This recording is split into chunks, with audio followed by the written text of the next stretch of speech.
Hello बच्चों, तो कक्षा 12 के भौतिक विज्ञान के पहला चैप्टर वैद्युत आवेश एवं क्षेत्र में लेक्चर 2 आज हम लोग देखने वाले हैं। तो जो बच्चों ने लेक्चर 1 नहीं देखा होगा वो कृपया देख लेंगे। देखिए, लेक्चर 2 की शुरुआत हम लोग करने जा रहे हैं। तो आज का पहला टॉपिक है स्वर्ण पत्र यानी विद्युत दर्शी।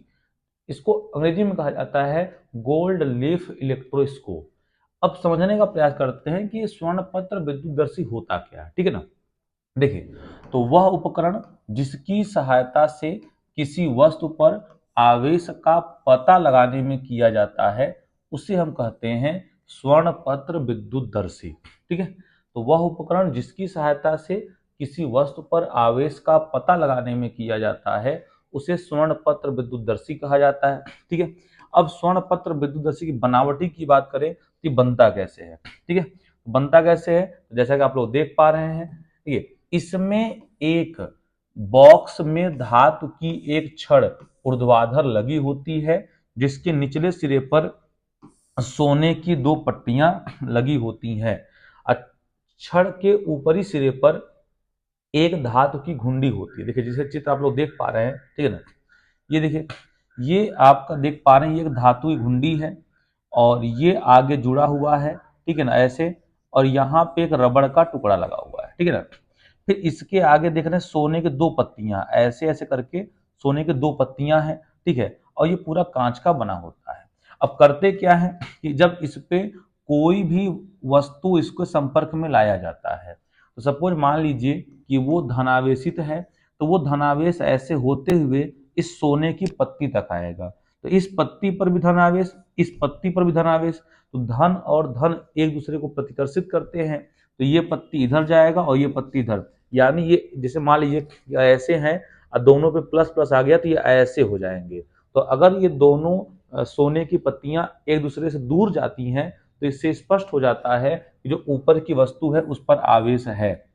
अगर पत्तियों के पोजीशन में कोई फर्क नहीं आता, इसका मतलब वस्तु पर कोई आवेश नहीं है। तो इस प्रकार हम पता कर लेते हैं कि ये कैसे कोई भी है। देखिए, वही बात लिखा हुआ है कि जब किसी आवेशित वस्तु को धातु के घुंडी से स्पर्श कराया जाता है तो आवेश धातु के छड़ से होकर सोने की पट्टियों पर आ जाती है। चूंकि दोनों पट्टियों पर समान आवेश होने के कारण एक दूसरे को प्रतिकर्षित कर देते हैं। ठीक है। तो स्वर्ण पत्र विद्युत दर्शी का उपयोग क्या है, तो आवेश का पता लगाने में, यानी किसी भी वस्तु पर आवेश है कि नहीं इसका पता लगाने में करते हैं। दूसरा, आवेश के प्रकृति का पता लगाने में, यानी आवेश पर जो है वस्तु में आवेश किस प्रकार का है इसका पता लगाने में भी किया जाता है। तीसरे की बात करें तो किसी पिंड का चालक या विद्युत रोधी होने का पता लगाते हैं। ठीक है, कि किसी पिंड पर जो चालक या विद्युत रोधी है कैसा है ये मालूम चल जाएगा। ठीक है ना। नेक्स्ट हेडिंग है चालक तथा विद्युत रोधी। देखिए, चालकता के आधार पर पदार्थों को निम्नलिखित भागों में बांटा गया। ठीक है ना। अब चालकता के आधार पर वस्तुओं को कितने भागों में बांटा गया है, तो निम्न भागों में। पहला है चालक कहते हैं। ठीक है, पहला चालक यानी कंडक्टर, दूसरा विद्युत रोधी यानी इंसुलेटर और तीसरा अर्धचालक यानी सेमीकंडक्टर। अब चालक क्या होता है, तो वह पदार्थ जो अपने में से होकर विद्युत को प्रवाहित होने देता है उसे चालक कहते हैं। जैसे धातु हो गया, मानव हो गए, जंतु के शरीर हो गए, चांदी हो गया, लोहा हो गया, पृथ्वी हो गया, ग्रेफाइट और अम्ल क्षार के जो विलयन हो गए, ये सब चालक माने जाते हैं। ठीक है। अब बात करें, देखिए, अब यहाँ पे देखा जाए तो चालक में बहुत बड़ी संख्या में स्वतंत्र इलेक्ट्रॉन होता है और इसका प्रतिरोध कम होता है। स्वतंत्र का मतलब होता है फ्री इलेक्ट्रॉन होते हैं चालक में, इसीलिए उसमें विद्युत धारा का प्रवाह हो जाता है। ठीक है ना। नेक्स्ट है आपका विद्युत रोधी। इसको अचालक भी कहा जाता है और अंग्रेजी में इंसुलेटर कहते हैं। देखिए, तो वह पदार्थ जो अपने में से होकर विद्युत को प्रवाह नहीं होने देता उसे कहा जाता है विद्युत रोधी। जैसे देखिए, सूती कपड़ा, तो सूती कपड़ा में विद्युत धारा का प्रवाह नहीं होता, तो सूती कपड़ा जो है विद्युत रोधी पदार्थ है। ईंट, तो ईंट में विद्युत धारा का प्रवाह नहीं होता, तो ईंट जो है विद्युत रोधी पदार्थ हो गया। ठीक है। और जैसे सूखा लकड़ी, तो सूखे लकड़ी में विद्युत का प्रवाह नहीं होता, इसलिए जो सूखी लकड़ी है ये भी विद्युत रोधी हो गया। ठीक, तो आप समझ सकते हैं कांच विद्युत रोधी है, प्लास्टिक विद्युत रोधी है, नायलॉन विद्युत रोधी है, सूखी लकड़ी विद्युत रोधी है, धातुएं विद्युत रोधी हैं, बैकेलाइट विद्युत रोधी है, गंधक विद्युत रोधी है। तो ये सब जो है विद्युत रोधी के एग्जाम्पल हैं। अब विद्युत रोधी में स्वतंत्र इलेक्ट्रॉन नहीं होता है, विद्युत रोधी को परावैद्युत भी कहा जाता है। ठीक है, तो परावैद्युत ध्यान रखिएगा कहा जाता है। और क्यों विद्युत रोधी पदार्थ में धारा का प्रवाह नहीं होता? क्योंकि इसमें स्वतंत्र इलेक्ट्रॉन नहीं होते। ठीक, थर्ड हेडिंग है अर्धचालक यानी सेमीकंडक्टर। तो वह पदार्थ जिनका चालकता चालक और विद्युत रोधी के मध्य होता है उन्हें अर्धचालक कहते हैं। यानी अर्धचालक में विद्युत धारा का प्रवाह चालकों से कम होगा और कुचालकों से ज्यादा होगा। ठीक है ना, ध्यान रखिएगा। तो ऐसे पदार्थ जिसमें विद्युत धारा का प्रवाह चालकों से थोड़ा कम और अर्धचालकों और कुचालकों से ज्यादा हो उसे कहा जाता है अर्धचालक। यानी इसमें धारा का प्रवाह चालक की तुलना में थोड़ा सा क्या होगा, कम होगा। अब इसके एग्जाम्पल की बात करें तो सिलिकॉन है अर्धचालक का एग्जाम्पल, कार्बन है अर्धचालक का एग्जाम्पल, जर्मेनियम है अर्धचालक का एग्जाम्पल। ठीक है, ये सब इसके उदाहरण है। ठीक, अब बात करें वह प्रक्रिया, ठीक है, वह प्रक्रिया जिसमें कोई पिंड अपने आवेशों को, ठीक है, पृथ्वी के साथ साझा करता है भूसंपर्कन कहलाता है।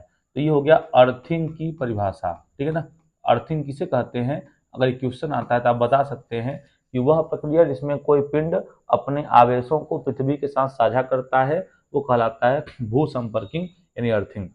अर्थिंग देखिए क्यों करते हैं, जैसा कि आप देख पा रहे हैं, जैसे मान लीजिए कि कोई आकाशीय बिजली, देख पा रहे हैं यहाँ पे आकाशीय बिजली का पूरा चित्र बना हुआ है। तो आकाशीय बिजली आया तो ऐसे आता है, तो यहाँ पे एक लोहे की धातु होती है, ऐसे तारों के माध्यम से उसको पृथ्वी के मध्य क्या करते हैं, ग्राउंडिंग कर देते हैं। तो ये आपकी जो है अर्थिंग कहलाती है। ठीक, हमारे घरों में विद्युत आपूर्ति के लिए 3 प्रकार के तार का प्रयोग किया जाता है। एक होता है विद्युतमय तार, इसे कहा जाता है लाइव वायर। एक होता है उदासीन तार, इसे कहा जाता है न्यूट्रल वायर। एक होता है भूसंपर्क तार, इसे कहते हैं अर्थिंग वायर। तो 3 प्रकार के वायर्स होते हैं, ये आप लोग ध्यान में रखिएगा। ठीक है ना, चलिए अब नेक्स्ट बात किया जाए। अब विद्युतमय तार क्या होता है, तो ध्यान दीजिएगा विद्युतमय तार का मतलब क्या होता है। देखिए विद्युतमय तार में एक विद्युत रोधी होता है, ठीक है, जो लाल रंग का होता है, यह उच्च वोल्टेज वहन करता है और धारा लाता है। ठीक है, दूसरा उदासीन तार, उदासीन तार का विद्युत रोधी काले रंग का होता है और धारा प्रवाहित होने के लिए वापसी पथ प्रदान करता है, इसमें शून्य विभव होता है। ठीक, उदासीन तार हो गया। तीसरा है भू संपर्क तार यानी अर्थिंग वायर। तो भू संपर्क तार का जो विद्युत रोधी है, यानी विद्युत रोधी का मतलब उसके ऊपर कवर, तो वो हरे रंग का होता है, इसमें कोई आवेश नहीं होता है। तो ध्यान रखिएगा। देखिए जो आपका सजीव तार है यानी विद्युतमय तार है वो लाल रंग का होगा, ठीक है, और जो उदासीन तार है वो काले रंग का होगा, और जो अर्थिंग वायर है वो हरे रंग का होगा। ये 3 रंग आपको याद रखना है। अब बाकी यहाँ से वैसे लिखने वाले क्वेश्चन नहीं पूछे जाएंगे। ठीक है ना, जैसा कि आप देख पा रहे हैं कि ट्रांसफार्मर है तो उसमें एक गया रेड कलर का, उसे फेज वायर या लाइव वायर कहा जाएगा, और एक है न्यूट्रल वायर, तो ये जो है काले रंग का हो गया। ठीक है, ये जो है हमारे घरों में जाती है। तो हमारे घरों में 3 प्रकार के जो है वायर्स होते हैं, ये ध्यान रखिएगा। ठीक, एक होता है फेज वायर, फेज वायर जो है लाल रंग का होता है। ठीक, तो फेज वायर हो गया, ये लाल रंग का हो गया। ठीक है, फिर बगल में आप देख पा रहे हैं न्यूट्रल वायर, तो न्यूट्रल वायर जो है ये काले रंग का होता है। फिर बगल में आप देख पा रहे हैं कि एक लिखा हुआ है अर्थिंग वायर, अर्थिंग वायर जो है हरे रंग का होता है। ठीक है, ये ध्यान रखिएगा। हरे रंग का तार पृथ्वी की गहराई में दबी एक मोटी धातु की प्लेट से जुड़ी होती है। ठीक है ना, तो जो हरे रंग की धातु होती है, जैसा कि आप देख पा रहे हैं, ये पृथ्वी में ऐसे धसी होती है ताकि दे सके। ठीक है, अब देखिए तो बिजली के उपकरणों जैसे इलेक्ट्रिक आयरन, रेफ्रिजरेटर, टीवी आदि की धात्विक आवरण को अर्थिंग से जोड़ा जाता है। मतलब हमारे घरों के ऐसे सामान, ठीक है, जिसमें ऊपर धातु है और उसको छूने से कभी कभी क्या होता है, उसमें करंट आ जाता है। जितने भी ये ऐसे होते हैं उपकरण, उनको जो है पृथ्वी से जोड़ देते हैं। जोड़ने से फायदा ये होता है कि हम लोग को करंट नहीं मारेगा। देखिए विद्युत धारा हमेशा कम प्रतिरोध की ओर प्रवाहित होगा, जिधर रुकावट कम होगा। अब पृथ्वी का प्रतिरोध कम होता है, ठीक है, तो पृथ्वी से जोड़ देंगे। और सपोज मान लीजिए इसको हम टच करते हैं, तो टच करेंगे तो करंट के पास 2 ऑप्शन है, एक तो चला जाए पृथ्वी में और एक तो ऑप्शन है चला जाए आपके शरीर में। क्योंकि हमारे शरीर का प्रतिरोध लगभग 1000 ओम होता है, तो नहीं आएगा। और अर्थिंग का प्रतिरोध लगभग 10 ओम से कम ही होता है, इसीलिए विद्युत धारा हमारे शरीर में ना आकर वो अर्थिंग में चला जाएगा और अर्थिंग इस प्रकार से हमारी सुरक्षा करता है। तो अर्थिंग एक सेफ्टी डिवाइस है जो हरे रंग के वायर जो है उससे जुड़ा होता है, ठीक है ना। देखिए आगे, जब कोई खराबी आती है, ठीक है, तो विद्युतमय तार अधात्विक आवरण को छूता है तो आवेश पृथ्वी की ओर प्रवाहित होता है। यदि कोई व्यक्ति उपकरण के धात्विक आवरण को छूता है तो उसे झटका नहीं लगता और कोई दुर्घटना नहीं होता है, ठीक है ना। अब नेक्स्ट हेडिंग है आवेशन। तो आवेशन का मतलब होता है चार्जिंग। तो जब किसी वस्तु की आवेशित किया जाता है तो उसे आवेशन कहते हैं। जब किसी वस्तु को आवेशित किया जाता है तो इस क्रिया को आवेशन कहा जाता है। ये बात ध्यान में रखिएगा आप लोग, ठीक है ना। आगे बात करें आवेशित आवेशन के नियम यानी आवेशित के नियम यानी आवेशन के नियम क्या होते हैं। देखिए, तो आवेशन की 3 विधियां हैं, एक चालन विधि है, ठीक है, एक घर्षण विधि है और एक प्रेरण विधि है, ठीक है। तो आवेशन का मतलब होता है आवेश को उत्पन्न करना, और आवेश को उत्पन्न करने की हमारे पास 3 विधियां हैं। चालन विधि है, ठीक है, और उसके बाद एक घर्षण विधि है और एक प्रेरण विधि है, ठीक है। तो आवेश को उत्पन्न करने की यहाँ पे 3 विधियां हैं। तो आइए देखते हैं कि चालन विधि क्या होती है। देखिए, चालन विधि का मतलब क्या है। जब किसी आवेशित वस्तु को अनावेशित वस्तु से स्पर्श कराया जाता है तो अनावेशित वस्तु भी आवेशित हो जाता है, जिसे चालन या संपर्कन द्वारा आवेशन कहते हैं। कहने का मतलब यह है कि मान लीजिए कि ये कोई आवेशित वस्तु है और ये अनावेशित वस्तु है। जो आवेशित वस्तु को अनावेशित से के संपर्क में ले आएंगे तो इस पर भी आवेश उत्पन्न हो जाता है और इसी क्रिया को चालन कहा जाता है। तो चालन का अर्थ यही होता है, आप लोग ध्यान दे लीजिएगा, ठीक है ना। अब नोट की बात करें तो चालन द्वारा आवेशन विधि में एक वस्तु पर जितनी आवेश की कमी होगी दूसरे पर उतना ही आवेश बढ़ेगा। देखिए, आप देख पा रहे हैं कि इस पर जो है निगेटिव चार्ज है, ठीक है, और जैसे इसको इसके संपर्क में लाया गया तो कुछ निगेटिव चार्ज इस पर आ गया। तो कुछ जब निगेटिव चार्ज इस पर आ गया तो इसका मतलब क्या है, इसी संपर्क करा है, तो इसी विधि का नाम हो गया चालन। चालन में आवेशित वस्तु को अनावेशित वस्तु के संपर्क में लाया जाता है। इस बात को आप लोग ध्यान में रखिएगा, ठीक है ना। नेक्स्ट हेडिंग आपका है घर्षण द्वारा आवेशन। जब दो वस्तुओं को आपस में रगड़ा जाता है तो उनके बीच में इलेक्ट्रॉन का स्थानांतरण होता है, जिसके कारण दोनों वस्तुएं आवेशित हो जाती हैं, जिसे घर्षण द्वारा आवेशन कहते हैं, ठीक है। अब जिस वस्तु में इलेक्ट्रॉन स्थानांतरित होता है वह धनावेशित हो जाती है, ठीक है। जिस वस्तु से इलेक्ट्रॉन स्थानांतरित होता है उस पर पॉजिटिव चार्ज आएगा और जिससे निकलेंगे, ठीक है, उस पर पॉजिटिव आएगा और जिस पर जाएगा उसे ऋणावेशित हो जाएगा। देखिए, जैसे मान लीजिए आप देख पा रहे हैं कि एक कपड़े और एक छड़ को रगड़ा गया है। यहाँ पे जब कपड़े और छड़ को रगड़ा गया है तो इस पर देख पा रहे हैं कि इस पर निगेटिव चार्ज आ गया है, ठीक। जैसा कि आप लोग देख पा रहे हैं इस पर निगेटिव चार्ज आ गया है, ठीक है, और इस पर जो है पॉजिटिव चार्ज आ गया है।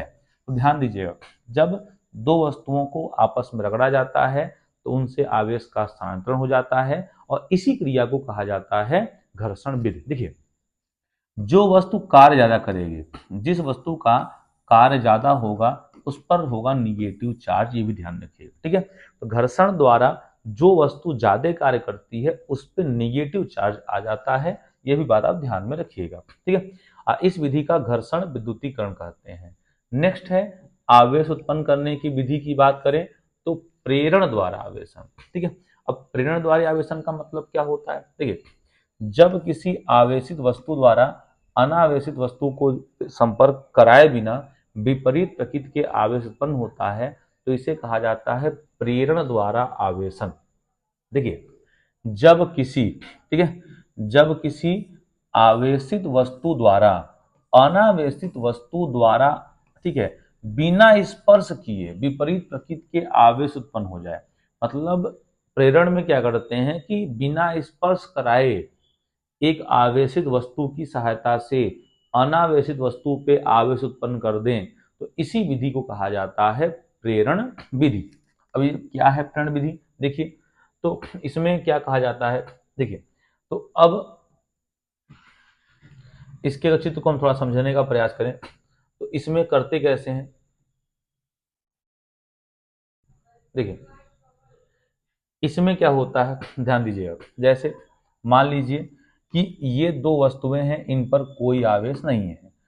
इनके संपर्क में अगर हम कोई धनात्मक आवेश ले आएंगे, धनात्मक ले आएंगे तो क्या होगा, ये ऋणावेशित को खींचेगा और धनावेशित को दूर करेगा। ठीक है, तो ऋणावेशित देखिए, इस पर टोटल आ गया माइनस माइनस माइनस, इस पर आ गया सब पे प्लस प्लस प्लस, ऐसा आ गया। देखिए टच नहीं कराया गया, थोड़ा दूर रखे हैं। अब क्या होगा, अगर ये पॉजिटिव है, ठीक है, तो निगेटिव वाले को खींच लिया और पॉजिटिव वाले को धकेल दिया। अब इनको यहाँ पे संपर्क में थे, अब इनको हल्का सा दूर करें। दूर जैसे ही किए तो निगेटिव एक पर पॉजिटिव, इसको हटा लिए, एक पूरे पर निगेटिव आ गया, एक पूरे पे पॉजिटिव आ गया। तो प्रेरण विधि यही तो है, यही तो प्रेरण विधि है कि बिना संपर्क में ले गए जो है हम लोग क्या कर दिए, आवेश को उत्पन्न कर दिए। तो यही बातें यहाँ पे की जा रही हैं। ठीक है, अब कुछ गुण होते हैं प्रेरण के, जैसा कि आप लोग देख सकते हैं। देखिए यहाँ पे कुछ पॉइंट्स थे। ठीक है, तो प्रयोगों द्वारा देखा गया कि विद्युत आवेशों में निम्नलिखित 3 गुण पाए जाते हैं: आवेश की योज्यता, आवेश के संरक्षण का सिद्धांत और आवेशों का क्वांटीकरण। अब इसका मतलब क्या होता है, आइए देख लेते हैं हम लोग। ठीक है, देखिए अब आवेश की योज्यता का मतलब क्या है, किसी पदार्थ में मौजूद कुल आवेश उसके अलग अलग हिस्सों में मौजूद आवेशों के बीजगणितीय योग के बराबर होता है।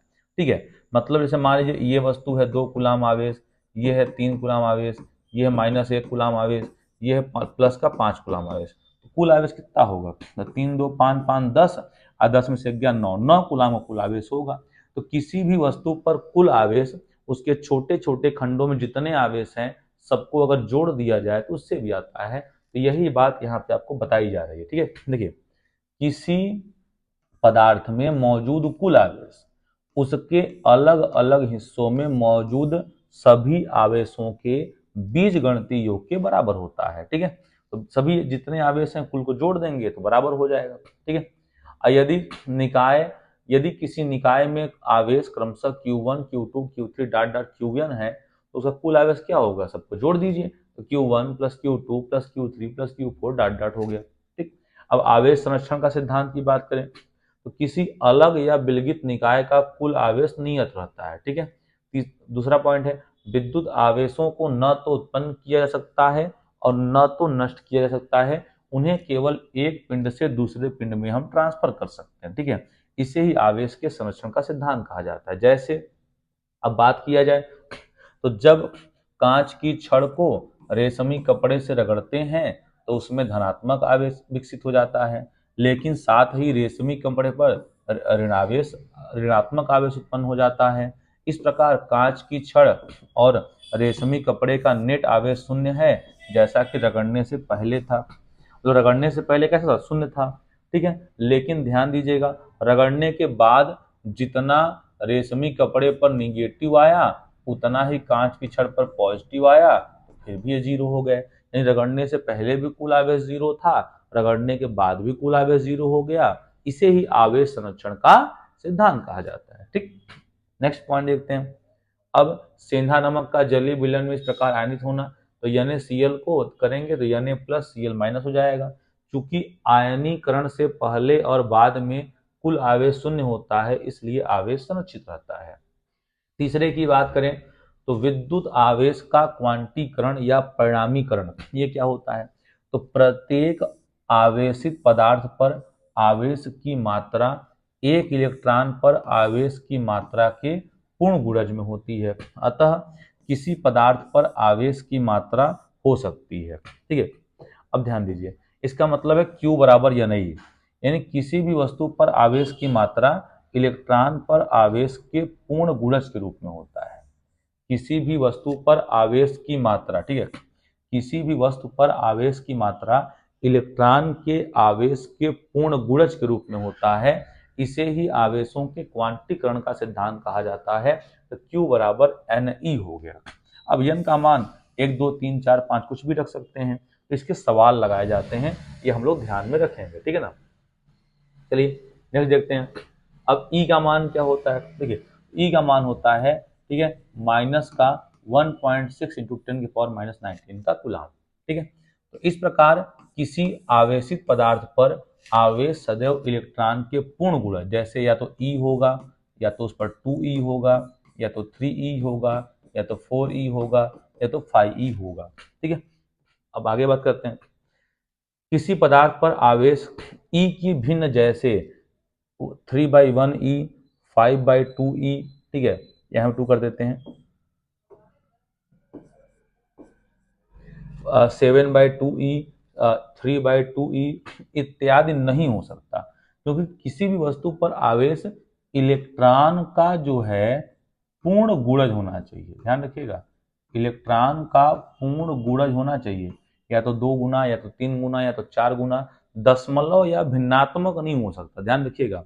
किसी भी वस्तु पर जो आवेश की मात्रा है वो पूर्ण गुणज के रूप में होना चाहिए, ठीक है। 7/2 नहीं हो सकता, 5/2 नहीं हो सकता, ठीक है ना, ये ध्यान में रखिएगा आप लोग।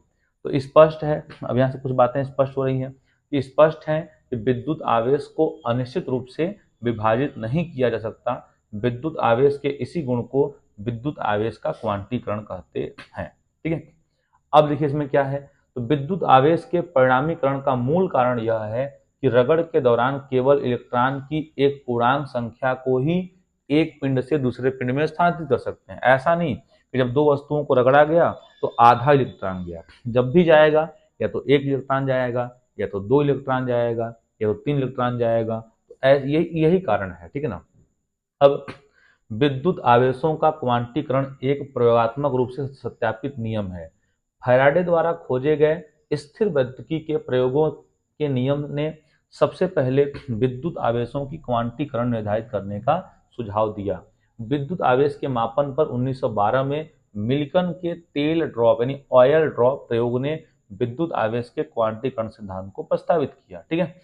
अब विद्युत आवेश और द्रव्यमान में अंतर क्या होता है, आइए देखते हैं। देखिए विद्युत आवेश और द्रव्यमान में अंतर, देखिए आवेश जो है, जैसे कि आप लोग देख पा रहे हैं, तो आवेश जो है धनात्मक, ऋणात्मक और शून्य हो सकता है, लेकिन किसी पिंड का द्रव्यमान सदैव पॉजिटिव होगा, इसका नेगेटिव होने का कोई प्रश्न नहीं उठता। दूसरा है, ठीक है, कि विद्युत आवेश सदैव क्वांटीकृत होता है। क्वांटीकृत का मतलब इलेक्ट्रॉन के आवेश के गुणज के रूप में होगा, लेकिन द्रव्यमान का क्वांटीकरण अभी तक स्थापित नहीं हुआ, मतलब द्रव्यमान का क्वांटीकरण हो ये कोई आवश्यक नहीं है। तीसरे पॉइंट की बात करें तो विद्युत किसी वस्तु पर आवेश उसकी गति पर निर्भर करता है, ठीक है ना। किसी वस्तु पर जो आवेश है उसके स्पीड यानी गति पर निर्भर करता है, लेकिन किसी पिंड का द्रव्यमान उसकी गति के साथ क्या होता है, बढ़ता है। ध्यान रखिएगा, किसी वस्तु का जो आवेश है उसकी गति पर निर्भर नहीं करता है, यानी आवेश रुका हो चाहे ज्यादा हो उसका मान स्पीड पे निर्भर करता ही नहीं है, लेकिन किसी पिंड का जो द्रव्यमान है उसकी गति के साथ बढ़ते जाता है। अगर गति कर रही है तो उसका द्रव्यमान जो है इंक्रीज होगा, ये बात आपको ध्यान में रखना है, ठीक। अब और आगे बात करें, पॉइंट नंबर 4 क्या है, तो विद्युत आवेश सदैव संरक्षित रहता है, ठीक है। द्रव्यमान का संरक्षण द्वारा नहीं किया जा सकता। स्वयं द्रव्यमान का कुछ भाग ऊर्जा में परिवर्तित हो सकता है या इसके विपरीत, ठीक है।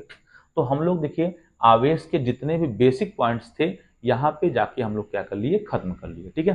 तो अब हम लोग इसके बाद शुरुआत करेंगे कूलाम के नियम, ठीक है। तो नेक्स्ट वीडियो में हम लोग मिलते हैं कूलाम के नियम और उससे संबंधित सवालों के साथ। तो आज की क्लास यहीं पे स्थगित होती है। धन्यवाद।